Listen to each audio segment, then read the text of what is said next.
nabung otot, sehat sampai nanti.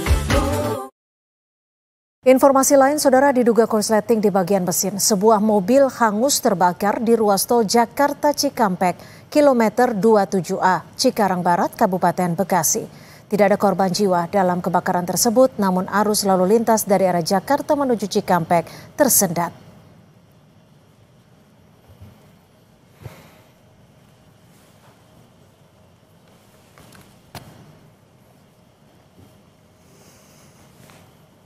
Inilah video yang direkam pengendara mobil lain yang sedang melintas di ruas tol Jakarta Cikampek, kilometer 27, Cikarang Barat, Kabupaten Bekasi. Terlihat api berkobar membakar habis seluruh badan mobil. Sebelum terbakar, diketahui mobil melaju dari Jakarta menuju Cikampek. Namun mobil mendadak terbakar. Diduga kebakaran bersumber dari korsleting di bagian mesin mobil. Seluruh penumpang mobil berhasil keluar dan menyelamatkan diri.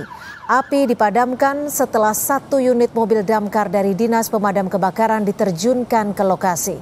Akibat kebakaran, arus lalu lintas di ruas tol Jakarta Cikampek dari Jakarta menuju Cikampek sempat tersendat.